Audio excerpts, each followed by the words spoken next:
contourner ce problème, une solution est déployée. Il s'agit de construire des grandes retenues, comme des piscines géantes, et de les remplir en hiver quand les nappes sont censées être pleines. Une eau qui est prélevée massivement dans les nappes, mais cette eau, elle est censée, au printemps, servir à soutenir le cours d'eau. Eh non, Jamy, je ne suis pas dans le bois de Boulogne, je suis à Sainte-Soline, histoire de comprendre un petit peu ce qui se déroule autour de toutes ces histoires de méga bassines, Jamy. C'est-à-dire qu'on est en train de nous présenter les bassines comme un outil de la transition écologique. Donc en vérité, on a 70% d'argent public qui finance donc ces bassines.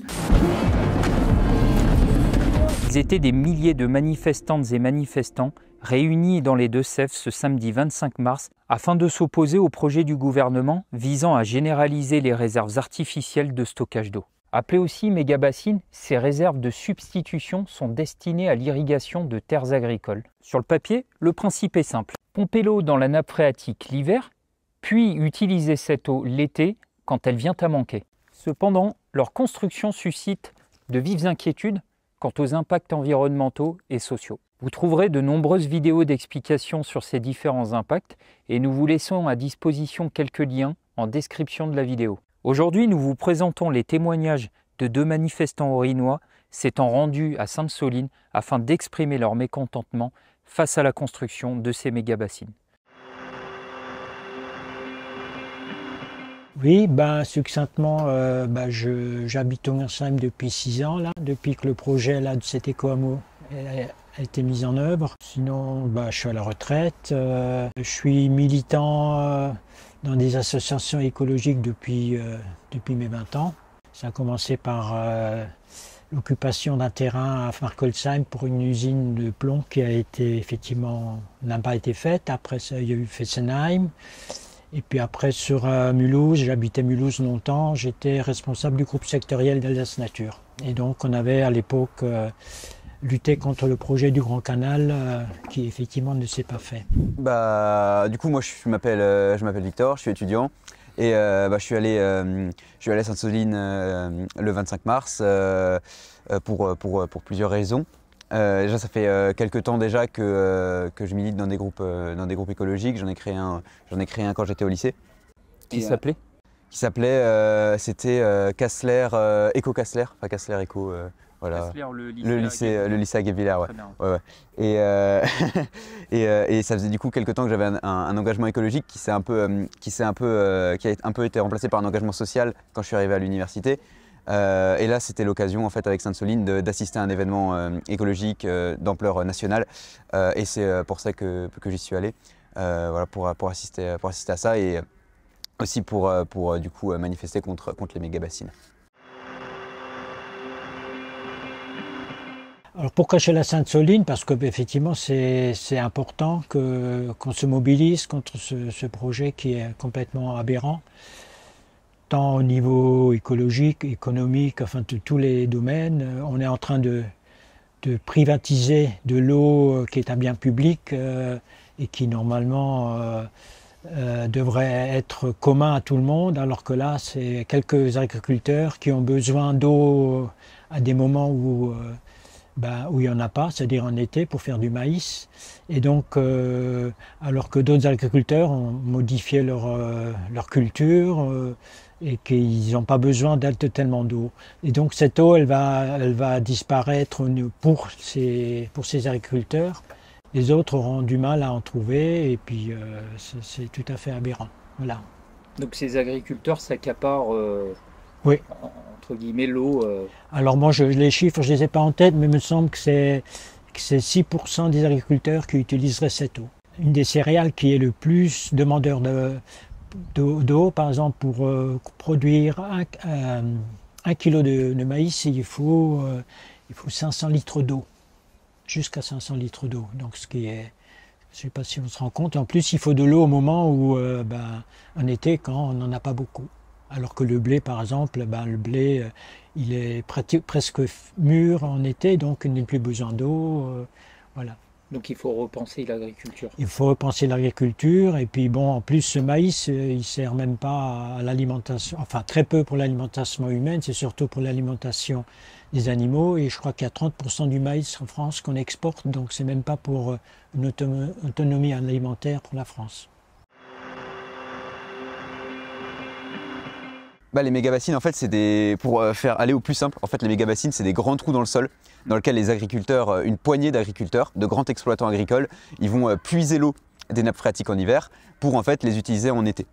Le problème, c'est que ça épuise complètement les nappes phréatiques, ce qui est galère d'un point de vue de la biodiversité et d'un point de vue des petits agriculteurs aussi qui souffrent de ces mesures, enfin de ces méga bassines là. Et au final, c'est des grandes bassines d'eau qui en fait vont servir qu'à une poignée de grands exploitants. Oui. Voilà, au détriment des petits et de la biodiversité. Donc c'est pour ça que j'y suis allé aussi pour rappeler que l'eau c'est un bien commun en fait et que c'est pas normal qu'un petit groupe de gens se l'approprie.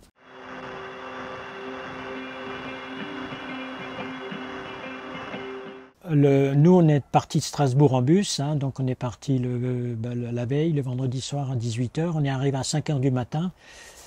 On était à 6 km quand même de ces bassines, puisque de toute façon, l'accès était interdit. À Strasbourg, c'était le collectif Héron, je crois, qui... C'est le collectif Héron qui avait organisé avec les amis de la Conf et la Conf.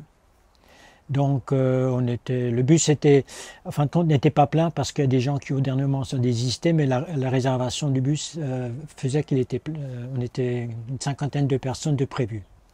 Voilà, donc le bus y arrive à 5 h du matin, on a eu du problème d'accéder parce que bon, il y avait des voitures partout, les gens sont venus sortir en voiture sur des petites routes.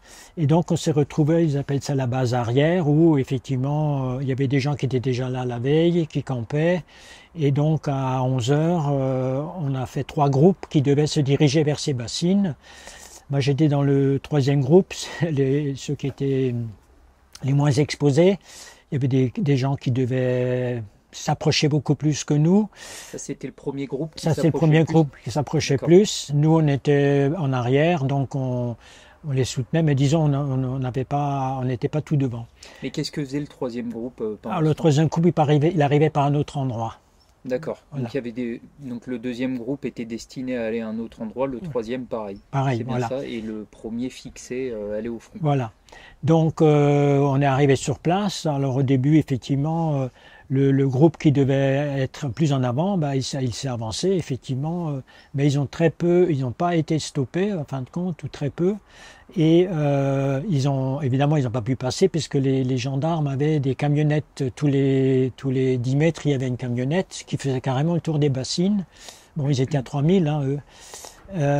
Et donc, eux, ils se protégeaient, les gendarmes, derrière ces camionnettes, parce qu'effectivement, les gens qui étaient tout devant, c'était pas toujours des tendres, hein. Il y en a qui lançaient des cailloux, il y en a qui lançaient des fusées de feu d'artifice. Enfin bref, c'était assez violent.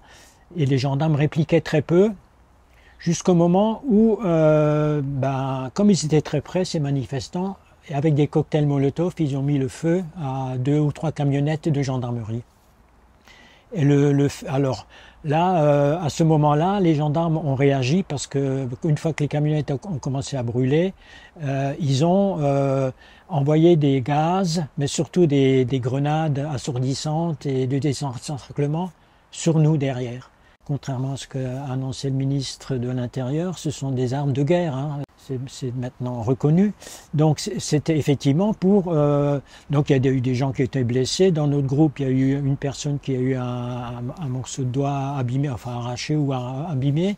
Et sinon, j'ai vu beaucoup de gens par terre, effectivement, avec des plaies, et, puisque les grenades pouvaient toucher... Si elles touchaient la personne, ça pouvait leur faire mal, quoi. Alors que et moi j'ai l'impression, enfin c'est mon impression que j'ai eue, je peux évidemment pas le prouver, qu'en fin de compte les gendarmes, ils voulaient d'abord que les durs qui voulaient en découdre créer des dégâts, donc brûler des camionnettes, pour après justifier leur intervention.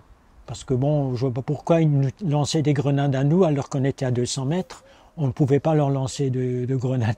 On ne pouvait pas de cocktail Molotov, on ne pouvait pas leur lancer des cailloux, puisqu'on était très loin de la ligne de front, si on peut appeler ça comme ça. Donc toi, tu penses que les forces de l'ordre ont volontairement laissé arriver le bloc jusqu'à eux? Ben, je pense que c'est ça. Pour justifier d'une violence violente. Voilà. Et en plus, ils ont envoyé après des quads. Donc ils étaient à 2 sur les quads et ils tiraient sur les gens avec des grenades lacrymogènes, mais aussi des LBD. Et ça, je vois pas pourquoi ils faisaient ça sur nous, parce que nous on était à 200 mètres. Les Black Blocs qui étaient devant eux, ils étaient pas du tout gênés par ces quads. Alors pourquoi ils sont venus chez nous, on n'a pas compris, quoi. Alors qu'en plus, il y a 2 hélicoptères qui tournaient en permanence et les forces de l'ordre voyaient très bien que nous, on n'avançait pas, qu'on était en retrait et qu'on n'allait pas envahir le terrain.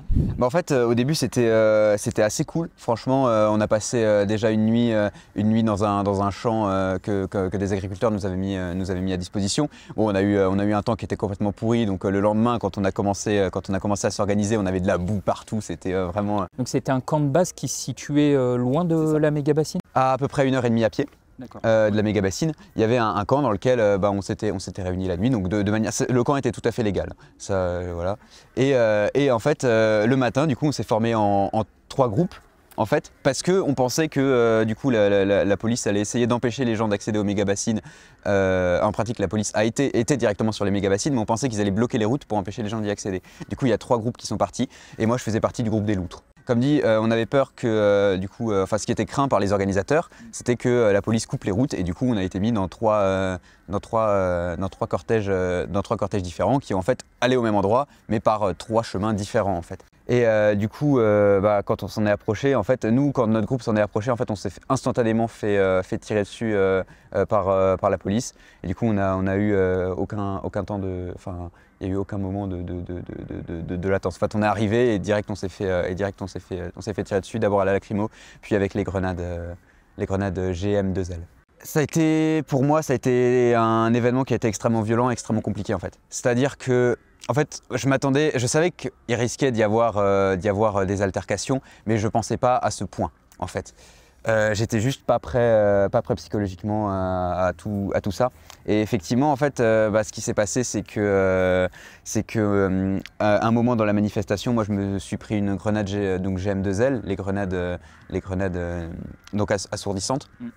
Et disons que ça s'arrêtait pas de canarder pendant les 2 heures. Ça tombait du ciel. Pour être franc avec toi, le mot que j'ai le plus entendu pendant la manif, c'était médic. C'est dire à quel point c'était violent. T'as vu des gens blessés autour de toi? Ouais, j'en ai vu beaucoup en fait, énormément. Des gens avec parfois des mains éclatées, des pieds éclatés. Et en fait, pendant plusieurs semaines, et encore maintenant, j'ai des images qui me reviennent parfois, genre en flash, comme ça. Soit de la grenade qui tombe à mes pieds, qui explose, soit des gens qui se prennent des grenades et qui tombent à terre inconscients et des mains et des pieds en lambeaux. Et franchement, je m'attendais pas à un tel niveau de répression, à un tel niveau de violence, et ça m'a beaucoup marqué, quoi.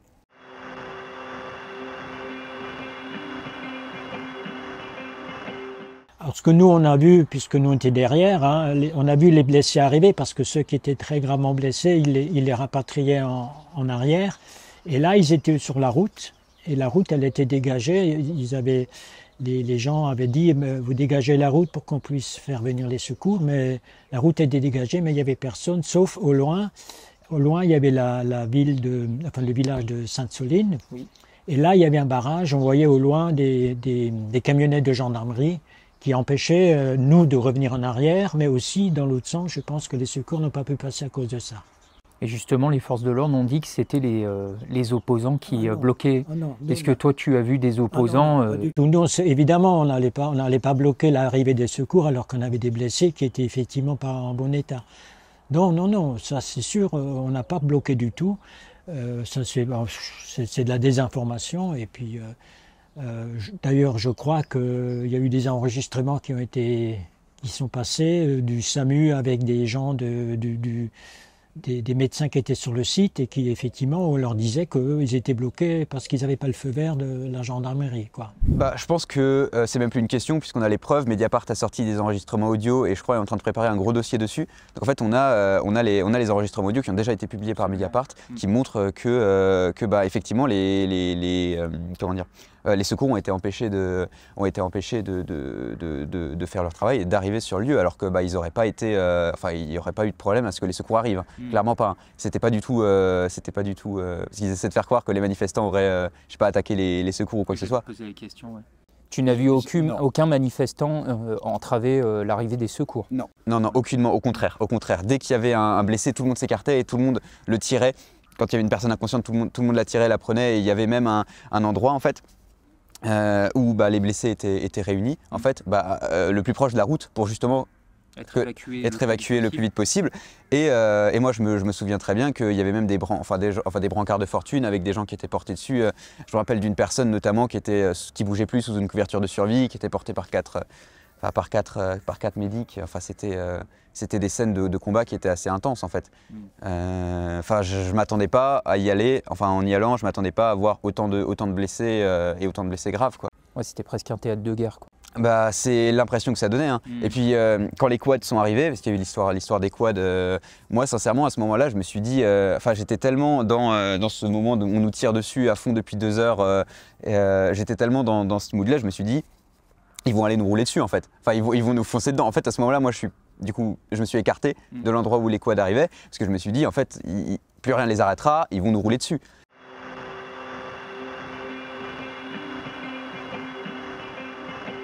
Enfin, je les en mets un peu quand même. Moi, je crois que ce qu'ils ne voulaient pas, c'est qu'il se crée une ZAD là-bas. Et donc, il ne fallait absolument pas que les gens puissent accéder au terrain parce que, une fois qu'ils sont à l'intérieur, ils auraient pu s'installer et puis ils auraient créé une ZAD et puis du coup, ça aurait posé des problèmes. Donc, il fallait absolument dissuader les gens pacifiques de rentrer dans ce terrain. Et pour ça, pour les dissuader, on leur tire des grenades, on les poursuit, enfin bon, on leur fait tout comprendre qu'il faut qu'ils se reculent, quoi. Donc je pense que c'était ça la stratégie. Hein. Maintenant, moi je ne suis pas dans le secret des dieux, mais je pense que d'ailleurs le ministre avait dit qu'il ne voulait pas qu'on crée de nouvelles ZAD en France. C'est le sentiment, en tout cas c'est le sentiment qui a été donné. Tu parlais de champs de bataille, voilà. C'est clairement à ça que ça ressemblait entre les explosions. Enfin, les images sont assez parlantes là-dessus entre les explosions, les cris, les blessés. Ça faisait énormément champ de bataille. En France. En France, oui, en France, ouais. Tout à fait. Ce qui est assez, encore une fois, j'avais déjà vu de la répression violente, même en France. Mais à ce point-là, c'était une première et je ne m'attendais pas à un tel niveau pour défendre des méga-bassines en fait. Et au final, ça a été dit dans plusieurs médias, mais l'intervention policière entre les hélicoptères, les drones et toutes les armes utilisées a coûté plus cher que la méga-bassine en elle-même. On en parle de plusieurs dizaines de millions d'euros. Et il y a une autre question. C'est celle de l'usage de l'usage de la force par du coup la police en fait. Plus moi je vois ça comme ça, mais en fait plus la police utilisera la force sur les manifestants et plus en fait la violence elle va escalader en fait. Plus ils vont canarder des grenades de désencerclement, du lacrymogène, plus ils vont charger. Et en fait, plus ça va radicaliser en fait les gens qui étaient là à la base pour une manifestation qui était dans le calme et la bonne humeur, quoi. T'as actuellement 30 000 personnes qui ont assisté à cette manifestation, qui vont toutes rentrer chez elles en disant à Sainte-Soline, j'ai vu des gens se faire arracher les mains, j'ai vu des gens quasiment mourir, on sait pas, j'ai vu des gens perdre connaissance, voilà. Et ces gens-là, quand ils vont rentrer chez eux, ils vont raconter ça à leurs amis, ils vont raconter ça à leur famille, et ça va mettre tout le monde encore plus en colère, si je puis dire. Donc, en fait, même d'un point de vue du maintien de l'ordre, ça n'a pas de sens, de mon point de vue.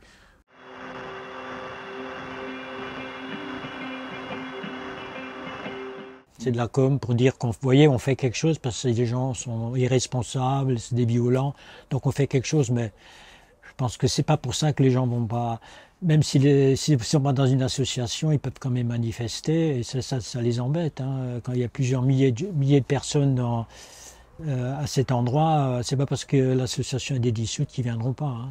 C'est une peine exemplaire, entre guillemets. Voilà, et puis bon, il y a toujours il faut être plus fort que le Front National, quoi. Il faut montrer qu'on fait respecter la loi, qu'on n'accepte pas le désordre, donc on dissout tout ce qui proteste contre les choses qui sont décidées. Voilà. Moi, j'ai l'impression qu'on est sur un gouvernement qui est à bout de souffle, que ce soit sur la question des réformes des retraites ou sur la question de l'écologie en fait, et qui, pour tenir, essaie de tenir par la peur, essaie de tenir par la répression et par la force policière en fait. Donc c'est pas la première fois que Darmanin il essaie de dissoudre des collectifs. Il y avait Nantes Révoltée qu'il avait essayé de dissoudre et c'était pas passé au final. Mais c'est pas la première fois qu'il fait des menaces du genre. Et à ça j'ai deux réactions. La première c'est qu'il risque de faire un effet Streisand, c'est-à-dire qu'en essayant de censurer un collectif, on va lui donner beaucoup plus de force et beaucoup plus de visibilité. Et deuxièmement, même s'il arrive, ce collectif, il est, comme dans son nom l'indique, un collectif. C'est-à-dire qu'il y a plein de petits mouvements dedans. Je crois qu'il y a Extinction Rebellion, par exemple. En fait, dissoudre cette coordination-là, ça, comment dire, ça lui servirait à rien. Les groupes locaux existent toujours, si je puis dire. Donc en fait, c'est un non-sens de vouloir dissoudre ce collectif-là.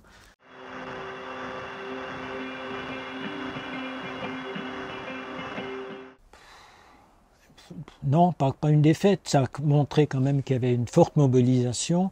Les gens qui étaient sur place, ils voient comment le gouvernement répond à une attente forte, parce que quand même, pour réunir autant de personnes venues des quatre coins de la France, c'est quand même pas indolore, c'est quand même important. Donc, ils réagissent par la violence. Mais bon, ça ne résout pas le problème, et puis je pense qu'il y aura d'autres occasions où les gens vont à nouveau se manifester, et puis bon, l'idéal c'est effectivement qu'il y ait une sortie démocratique de ces actions, mais bon, on l'a déjà fait, c'est déjà arrivé, hein.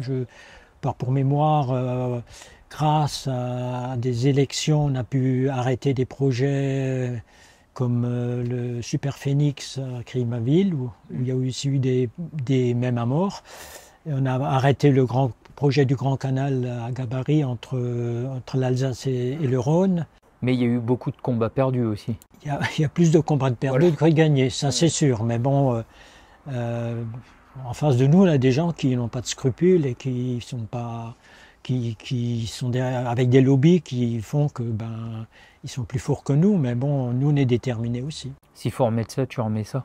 Ah bah oui, je remets ça. Bon, peut-être que je prendrai plus de précautions. Tu mettras un casque et des lunettes? Je sais pas, mais bon.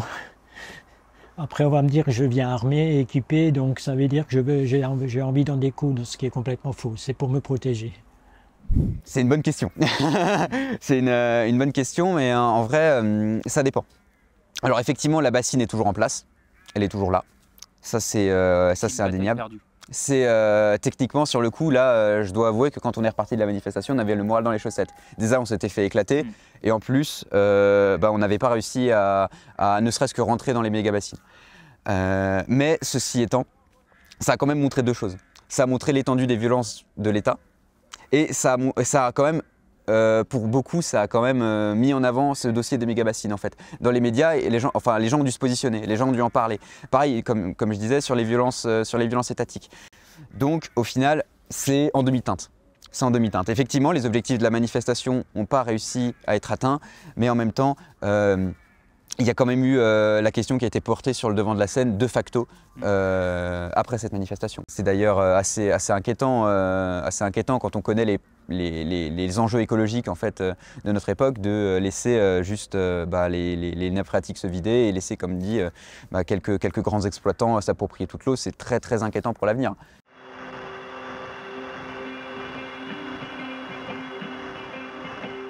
Est-ce que tu as un message à faire passer aux Alsaciennes et aux Alsaciens?